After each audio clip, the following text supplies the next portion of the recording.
for Zohn. I'm Curator of Collections and Exhibitions here at the museum, and I'm pleased to be here today with Michael Ross, who is our guest curator for an exhibition called Identity and Response that's on view now through June 27th. I'd like to introduce Michael with a little background information. He was born here in Laurel.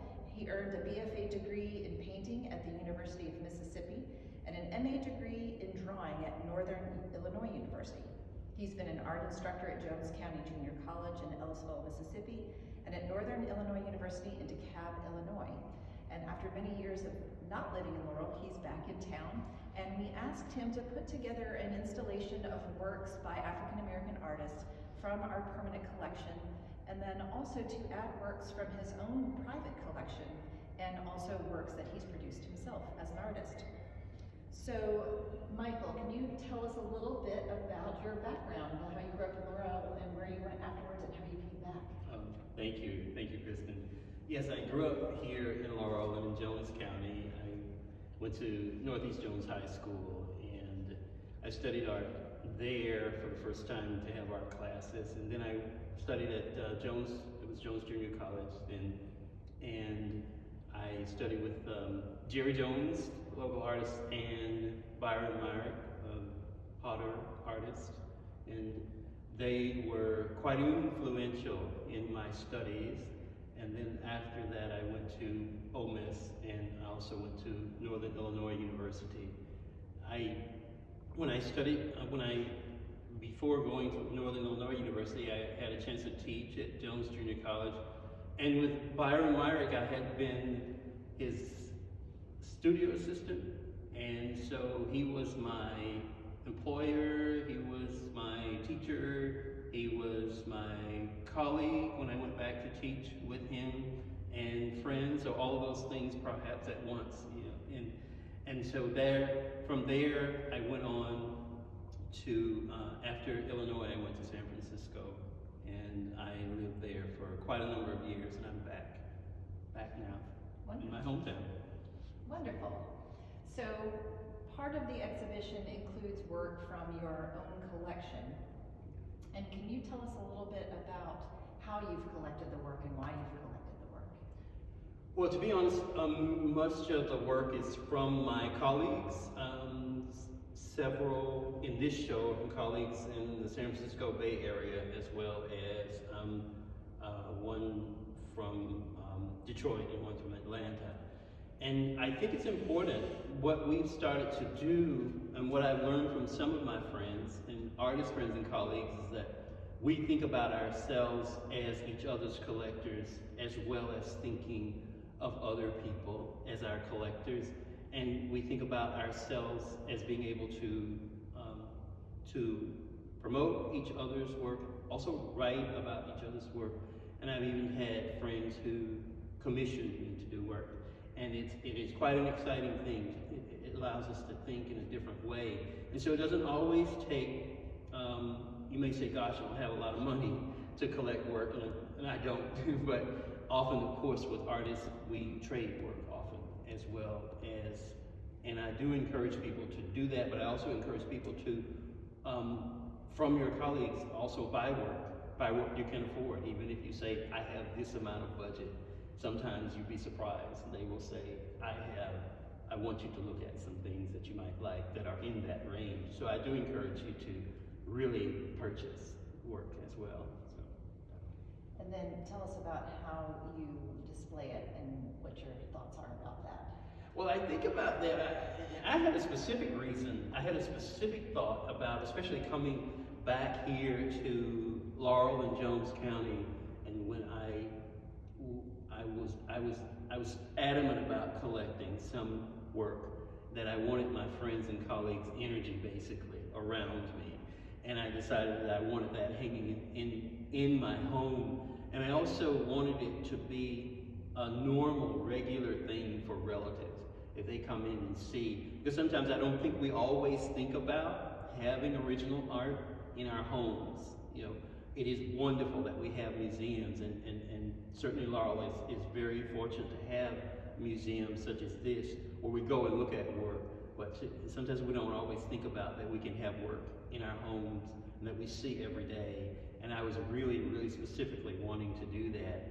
And I've been able to do that, and I do have relatives when they come in, they don't even think about it sometimes, but they're getting accustomed to seeing these pieces of art.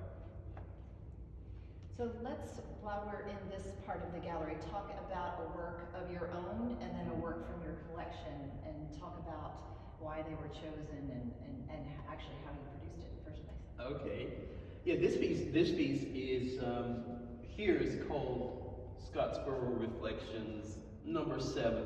And first of all, the reason it's number 7 is because I did 9 of them. I think most people sort of know about the Scottsboro case. It was about 90 years ago, so it's a long time ago, in Scottsboro, Alabama, where there were 9 young black males. I think the youngest was probably 12, and the oldest was in their 20s.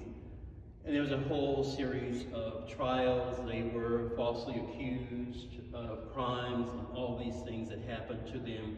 And a few years ago, I saw some sort of pop culture renditions of the Scottsboro Boys case that I thought were sort of unfortunate.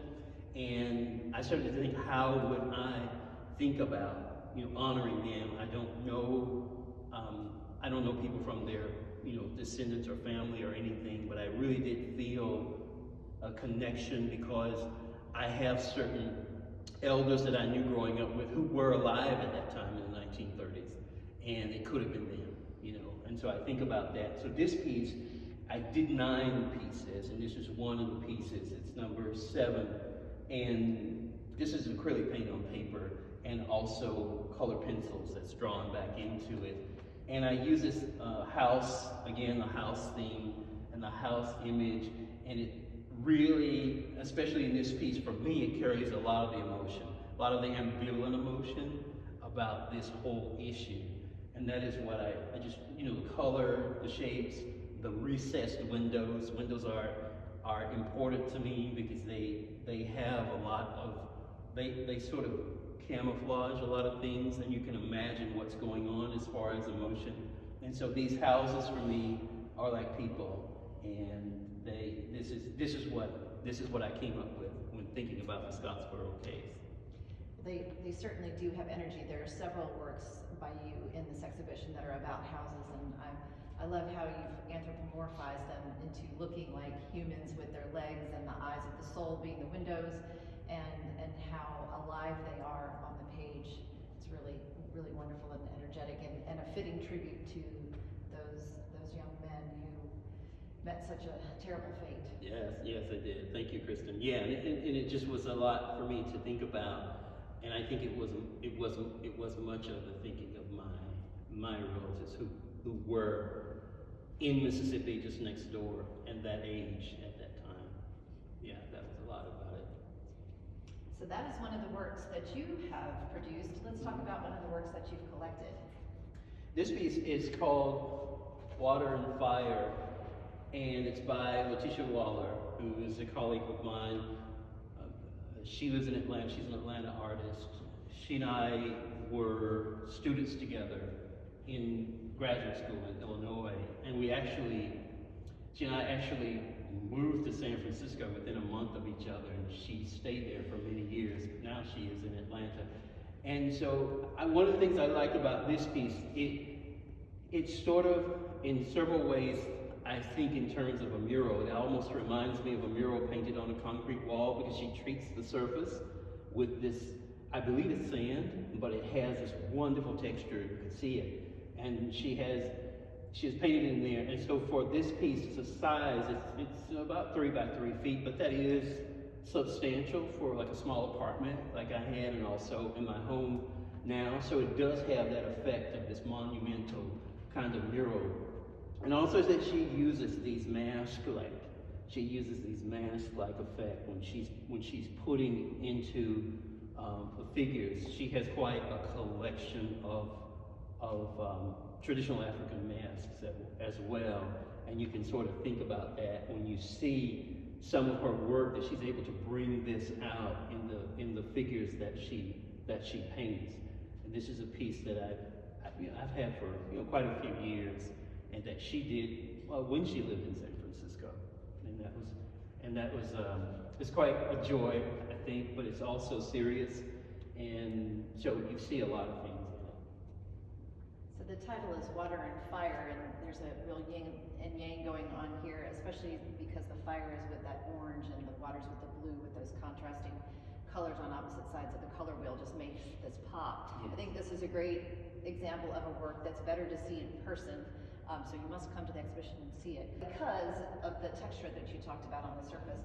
And then there's this one three-dimensional element there that seems to tie the two figures together that I don't know if you would notice that in seeing it flat in reproduction.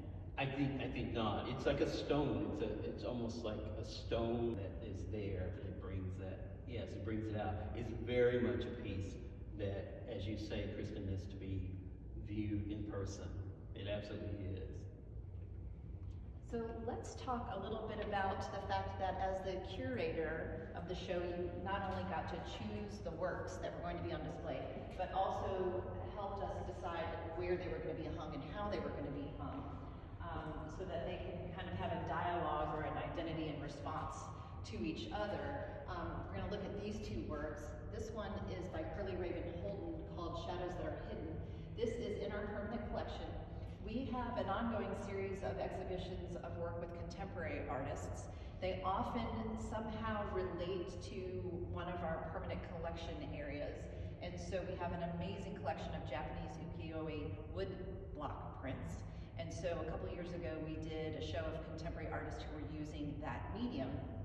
And Curly Raven Holton, who's a printmaker from Pennsylvania, helped us put together that show and was in the exhibition, and we collected this piece from it.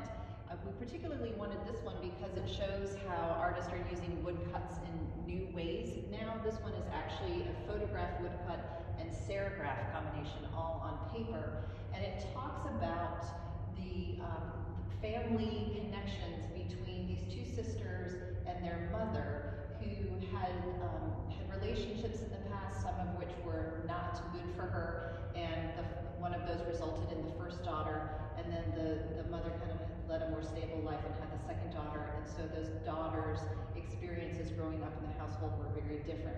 The mother now, who is elderly and confined to a wheelchair, has come to the Bible for solace, and the woodcut portion of the print is this actual silhouette of the woman. I particularly love silhouettes because they give you all of the information that you need to figure out what you're looking at, but with just an outline and a black middle. So they're really great at getting to the essence of what you're looking at. So tell us about this work from your collection by Ron Moultrie Sanders, Can You See Me Now, Blue Moon, and why you hung these two together. Yeah, as you say, this is a piece that I first encountered Ron Moultrie Saunders when we were in an exhibition together, and he had this piece displayed, and I really had it on my mind, and then we talked about it, and I ended up with it. But it is, when I was assembling or thinking about assembling the works together for the show, and that theme of identity and response, I started to see how with most of the pieces, it seemed to me that people, the artists, were responding to their environment, and in some sort of way, the works here that might be considered abstract images as well as rendered as of actual people or natural objects, they all seem to be some sort of response, responding to the environment around the artist. And in that response, when you start to look at it, a lot of the identity comes out in their response, their own identities, something that it sparks in them, or the identity of Black America in general, and also America in general.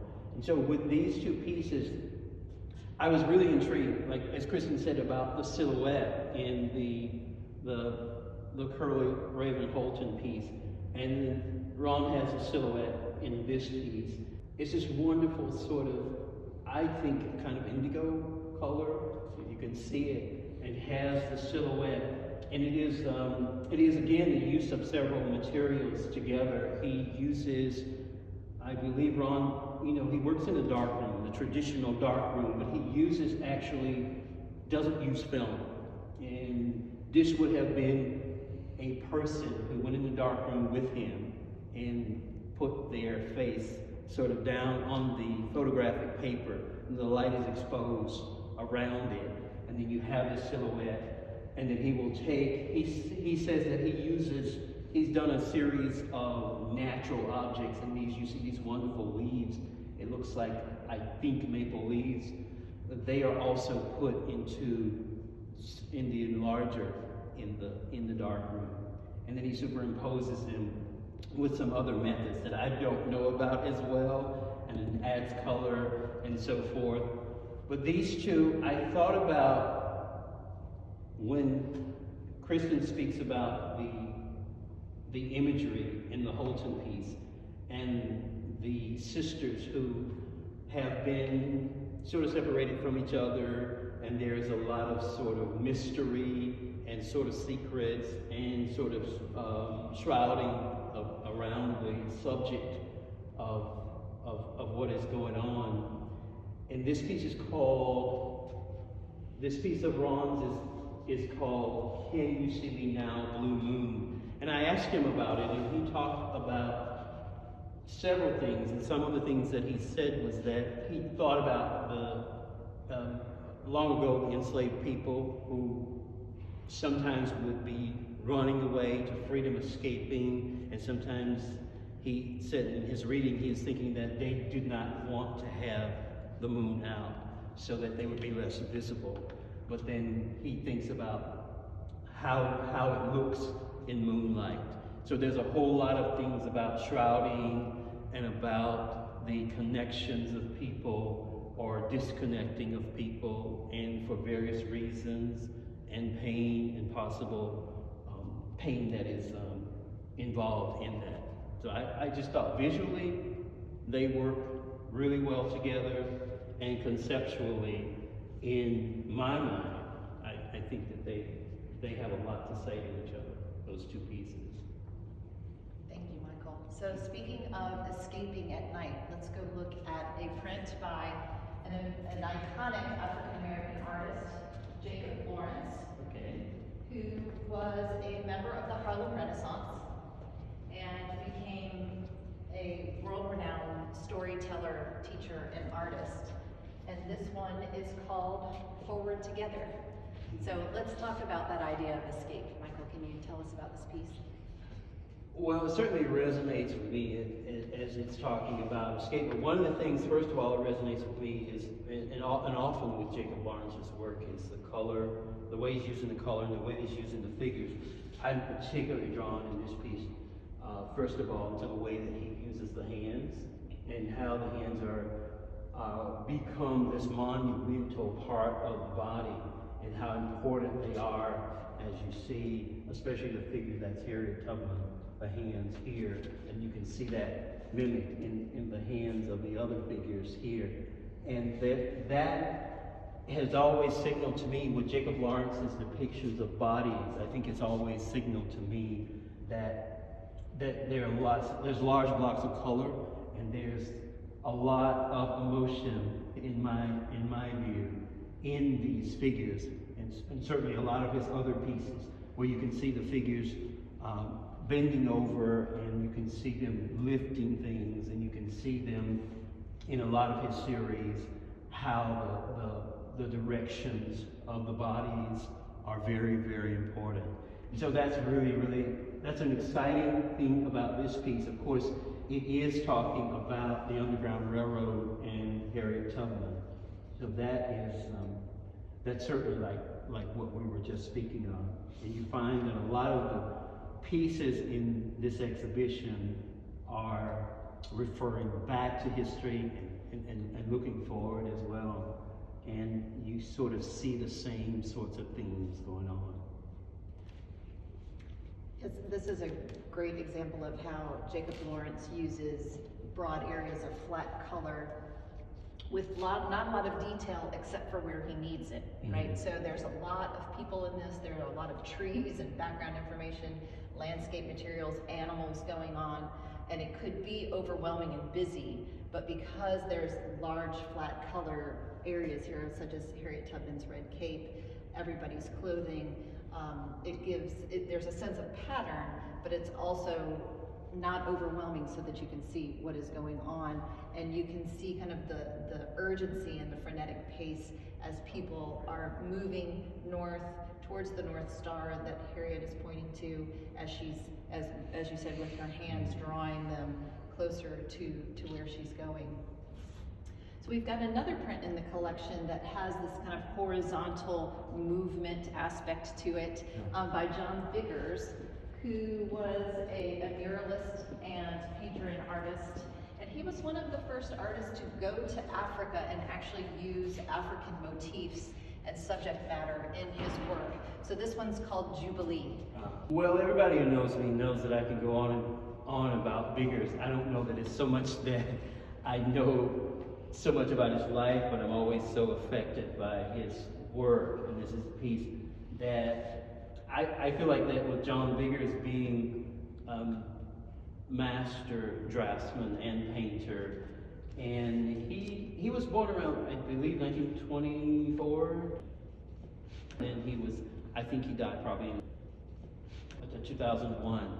Yeah, and so from that era, he was, World War II veteran and so forth, and then in the 1950s, it seems like when he went to Ghana, in my mind, something about his drawings and paintings, there's this extra quality of sensitivity that you see in the depiction of the figures. And these, like you were saying, Kristen, there's a lot of figures in here.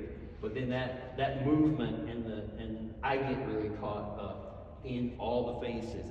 When you take time, you can see a lot of detail in a lot of the faces, as well as you see lots of very loosely rendered people in the background, but you still get this effect and you get this feeling of the people and the celebration and all of the finery, all the beautiful fabrics, and his depiction of fabric is quite exciting, and it often seems like there's more going on than just the fabric. You think you sort of think about royalty, you think about all these sorts of things as you see these robes and so forth, and that's always something that I think about, especially in this piece. And I was very excited to see this piece here in the collection.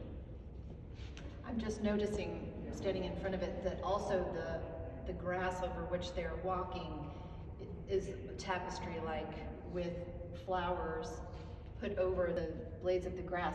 And we're going to see that again in another work later on in the show. So put a pin in that, and we'll come back to that.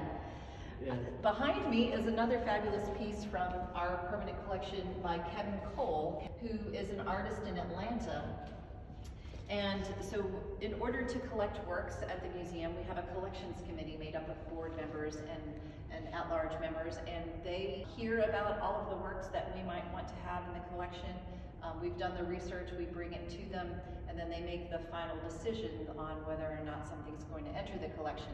Sometimes we get to do extra special research, like going to do artist studio visits. And so a few years ago, we actually went to Kevin's studio, the collections committee, and got to see not only this piece and pick it out, but we also got to see all of his other work in his fabulous studio, which has about 7 million tubes of paint in it, all arranged on his tables just so beautifully. And he really told us a lot about his work and where his thinking is about it, and we were so engaged that not only did we collect this work, but we also had him in an exhibition in 2018 called Power of Color, which you might have been back in town to see already. Yes, I did see it. Yes. So tell us about this piece.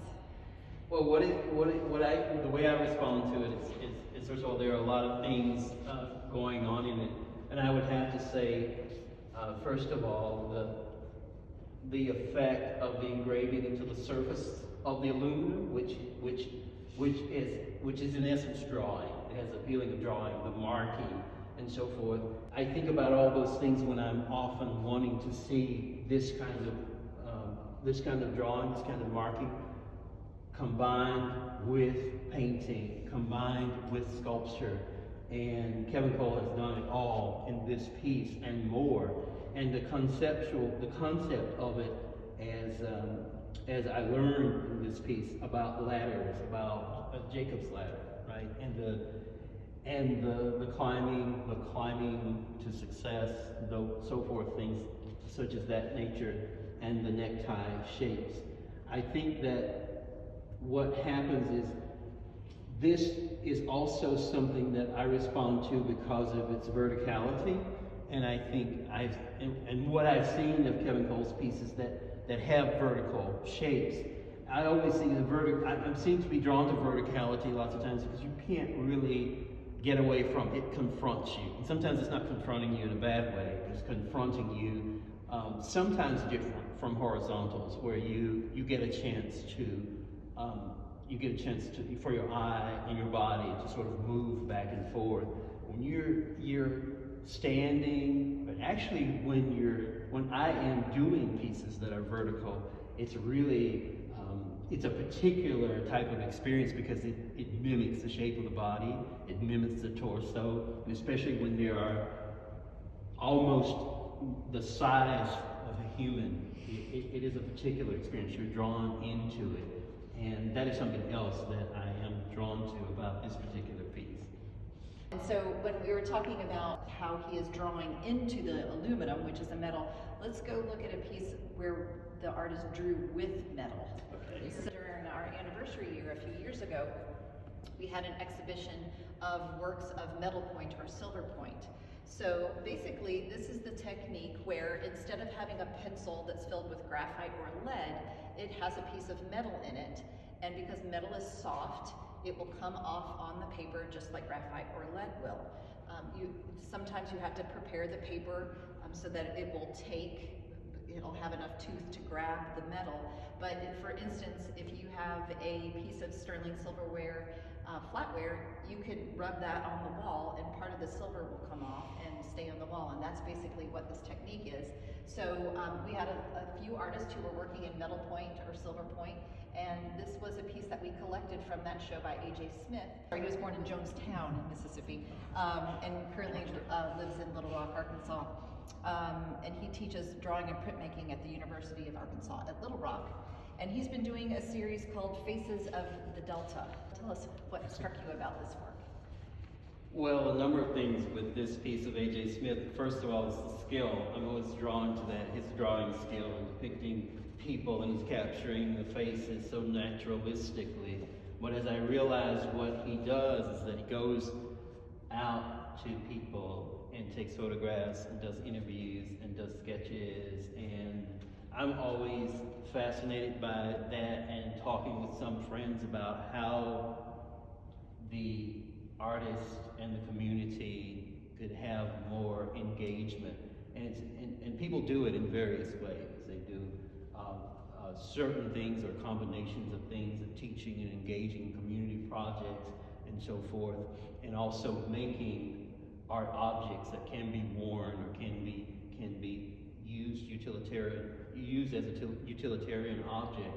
And this is just one more way, I think, of Mr. Smith going out and really talking. I think he really interviews people in depth, right? And does several sketches or drawings, but he's able to utilize his extraordinary skill that he goes back. And I learned that he also works in graphite, right, and graphite pencil, as well as watercolor, as well as lithographs, and all of these things. And so he's showcasing his extraordinary skill. This is a very, I guess you would say, delicate piece. It really kind of is something that you would see all the detail as you get close to it, intimately look at it and see how the face is rendered and all the reflections in the glasses, his sunglasses, the model there, and his hat. So it was a really exciting piece for me to see and to get close to and to always look at. It's a piece that you'll want to visit. Like you want to keep visit and just see it. And you see his extraordinary skill. Yes, I think we chose it for the collection because of that extraordinary skill and the fact that with that one medium, you can absolutely tell the difference between that straw hat and then those gorgeous reflections in his glasses. And something, if you're not familiar with silver point as a medium, you might not realize that unlike pencil, there is no erasing. Once it is down on that paper, it is there to stay. And so to have such sure lines and strong lines and such a strong composition, and then also all those beautiful details and the ability to talk about different surfaces with basically the same kind of line is really amazing. I have so little knowledge and experience with the medium. I feel like one day I'm going to have to find a way to try it. You should call AJ, because he's lovely, and I'm sure he would be happy to teach you something about it. Let's look at another work from your collection. This is by Virginia Jordan, and I think this piece looks amazing, installed between two iconic African-American artists, Catlett and Bearden. Can you tell us a little bit about why you collected this piece? I collected this piece. I was able to collect this piece. This is actually a print, signed print by Virginia, who is an artist in San Francisco, and it is a print of a larger oil painting that she did, which is a portrait of her mother. And this was a portrait of her mother, her elderly mother at the time. She told me perhaps even a year or so before her mother passed away. But you see, I see the emotion in it. Of course, I see also her skill in painting the way she's painted and the way that she set up the composition. You see her mother outside, and I get the feeling that she's taking in the sun. She's there with her staff, walking cane, and she's standing stable in this sort of fashionable woman, right? And she's standing outside, and she's taking in the sun, and you see nature around her. You see the sky, you see the garden there. I'm drawn to this one little, it seems like a leaf, but it almost seems like a lily to me, and this one flower. And Kristen, I think you had something to say about how you were feeling about that as well. So this is very similar to the Biggers in that this is kind of a layer of grass blades, and then on top of that are flower petals. So it almost starts to look like a tapestry. Yes. And so at once it is realistic and unrealistic. Yeah, it feels like it almost, like you were pointing out to me, it seems like it's almost engraved, like in the paint. It seems like these markings that are engraved, which is very interesting to see. So we have time to speak about one more work in the exhibition. So let's look at this piece by Charlie Palmer, who is another Atlanta artist who the collections committee got to go and do a studio visit with. Charlie has been doing a series of works that mimic stained glass. He feels that stained glass is usually used to honor long dead saints and important people, and he wants to use that type of formal aspect and framework to talk about the people that he respects and that he honors.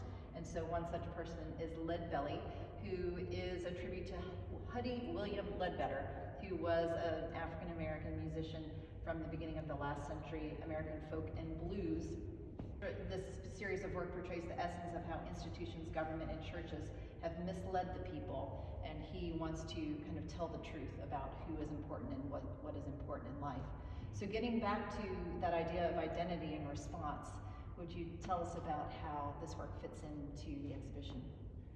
Yeah, there are a few things about this piece. First of all, I just have to say there's another artist who's represented in the show, William Rhodes.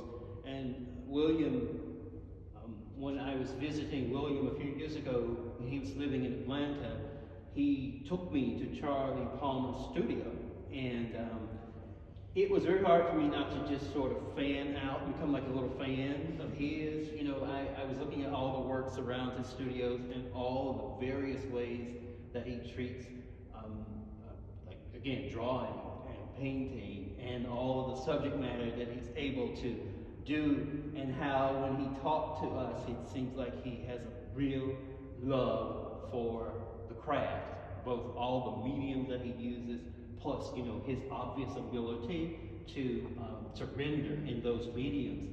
This piece is, of course, going along with that. The theme that I'm thinking about, identity and response, is talking about Leadbelly, who was a blues musician, and in some sense, that's the epitome, it seems like, of artwork that is responding to environment.